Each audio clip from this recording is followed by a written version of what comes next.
ಕೋಡುಬಳೆ ಅಂದ್ರೆ ಅಡುಕಲೆ. ಚಿತ್ರದುರ್ಗದ ರೇಣುಕಾಸ್ವಾಮಿ ಕೊಲೆ ಕೇಸ್ನ 17ನೇ ಸಾಕ್ಷಿಗೆ ಬೆದರಿಕೆ ಹಾಕಿದ ಮೂವರ ಬಂಧನ. ಶಾಲಾ ಆವರಣದಲ್ಲಿ ಅಹೋರಾತ್ರಿ ಭಜನೆ ಮೂಲಕ ಪ್ರತಿಭಟನೆ. ಧಾರಾಕಾರ ಮಳೆಯಿಂದಾಗಿ ಹೆದ್ದಾರಿ ಮೇಲೆ ಉರುಳಿದ ಮರ. ಜಾಗ ಪಡೆದು ಗಣಿಗಾರಿಕೆ ನಡೆಸಿದವರ ವಿರುದ್ಧ ಸಿಎಂ ಡಿಕೆ ಗುಡುಗು.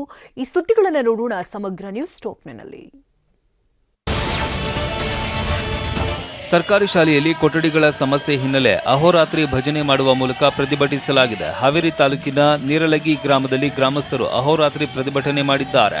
1ರಿಂದ 8ನೇ ತಾರೀಕಿನವರೆಗೂ 150 ವಿದ್ಯಾರ್ಥಿಗಳಿದ್ದಾರೆ.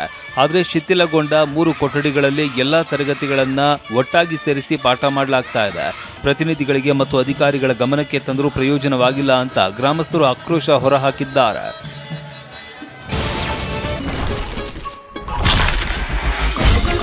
ಸಾಂಪ್ರದಾಯಿಕ ರೆಸಿಪಿ, ಮತ್ತಷ್ಟು ಬೇಕೆನಿಸುವ ರುಚಿ. ಕೋಡುಬಳೆ ಅಂದ್ರೆ ಅಡುಕಲೆ.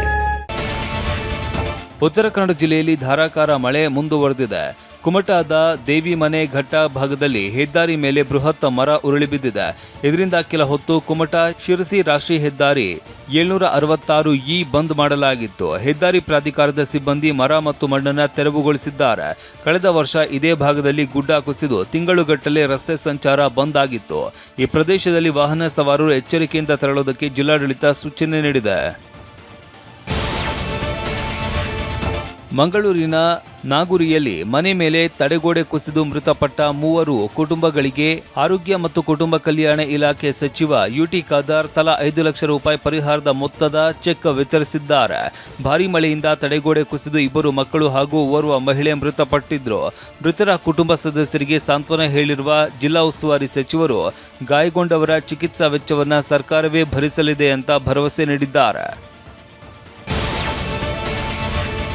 ದಕ್ಷಿಣ ಕನ್ನಡ ಜಿಲ್ಲೆಯಲ್ಲಿ ಭಾರೀ ಮಳೆ ಸುರಿತಾ ಇದ್ದು ರೆಡ್ ಅಲರ್ಟ್ ಇರುತ್ತೆ. ಮುಂಜಾಗ್ರತಾ ಕ್ರಮವಾಗಿ ಇವತ್ತು 12ನೇ ತರಗತಿವರೆಗಿನ ಎಲ್ಲ ಸರ್ಕಾರಿ ಹಾಗೂ ಖಾಸಗಿ ಅನುದಾನಿತ ಶಾಲಾ ಕಾಲೇಜುಗಳಿಗೆ ರಜೆ ಘೋಷಿಸಲಾಗಿದೆ.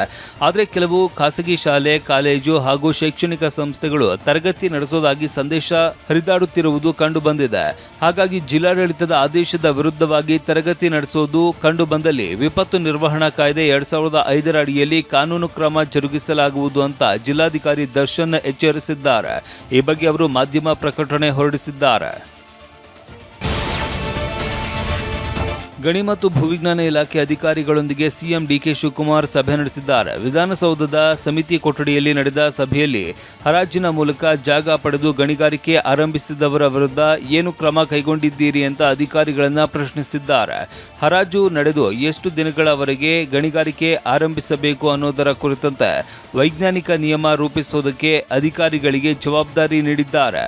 ಗಣಿಗಾರಿಕೆಗೆ ಭೂಮಿ ಪಡೆದವರ ವಿವರ ಹಾಗೂ ಲೀಸ್ ಪಡೆದ ಪ್ರಕರಣಗಳ ಸ್ಥಿತಿಗತಿ, ಗಣಿಗಾರಿಕೆ ಆರಂಭಿಸುವವರ ಪಟ್ಟಿ ಸೇರಿದಂತೆ ಈ ಕುರಿತು ಸಮಗ್ರ ವರದಿ ಸಲ್ಲಿಸುವಂತೆ ಇಲಾಖೆ ಕಾರ್ಯದರ್ಶಿ ರೋಹಿಣಿ ಸಿಂಧೂರಿಗೆ ಸಿಎಂ ನಿರ್ದೇಶನ ನೀಡಿದ್ದಾರೆ.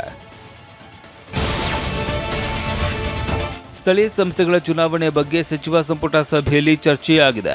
ಸೆಪ್ಟೆಂಬರ್ ಒಳಗೆ ಮೀಸಲಾತಿ ಕ್ಷೇತ್ರ ಮರು ವಿಂಗಡಣೆ ಮಾಡುತ್ತೇವೆ.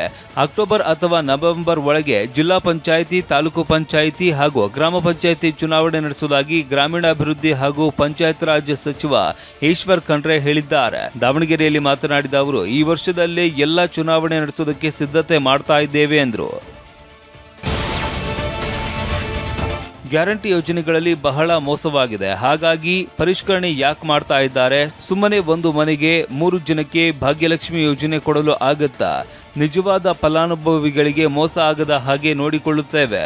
ಸಿಐಜಿ ವರದಿ ಬಂದಿದ್ದರಿಂದಲೇ ಪರಿಷ್ಕರಣೆ ಮಾಡ್ತಾ ಇದ್ದಾರೆ ಅಂತ ಹಾಸನದ ಅರಸೀಕೆರೆಯಲ್ಲಿ ಕಾಂಗ್ರೆಸ್ ಶಾಸಕ ಶಿವಲಿಂಗೇಗೌಡ ಹೇಳಿದ್ದಾರೆ. ಪಾನ್ ಮಸಾಲ ಗುಟ್ಕಾದಲ್ಲಿ ಡ್ರಗ್ಸ್ ಸೇರ್ತಾ ಇದೆ ಅಂತ ಸಿಎಂ ಡಿಕೆ ಶಿವಕುಮಾರ್ ಎಚ್ಚರಿಕೆ ನೀಡಿದ ಬೆನ್ನಲ್ಲೇ ಅಧಿಕಾರಿಗಳು ಎಚ್ಚೆತ್ತಿದ್ದಾರೆ. ಆಹಾರ ಸುರಕ್ಷತಾ ಇಲಾಖೆ ಅಧಿಕಾರಿಗಳು ಬೆಂಗಳೂರು ನಗರ ಸೇರಿದಂತೆ ರಾಜ್ಯಾದ್ಯಂತ ಇವತ್ತಿನಿಂದ 2 ದಿನ ಪಾನ್ ಶಾಪ್ಗಳಲ್ಲಿ ಸ್ಯಾಂಪಲ್ಸ್ ಸಂಗ್ರಹಿಸಲಿದ್ದಾರೆ. ಸಿಎಂ ಆದೇಶದ ಮೇರೆಗೆ ಸ್ಪೆಷಲ್ ಡ್ರೈವ್ ನಡೆಸಲಾಗ್ತಾ ಇದ್ದು, ಒಂದು ವೇಳೆ ಡ್ರಗ್ಸ್ ಕಂಡುಬಂದಲ್ಲಿ ರಾಜ್ಯದಲ್ಲಿ ಪಾನ್ ಮತ್ತು ಗುಟ್ಕಾ ಬ್ಯಾನ್ ಮಾಡೋದು ಪಕ್ಕಾ ಅಂತ ಈಗಾಗಲೇ ಸಿಎಂ ಡಿಕೆ ಶಿವಕುಮಾರ್ ಹೇಳಿದ್ದಾರೆ.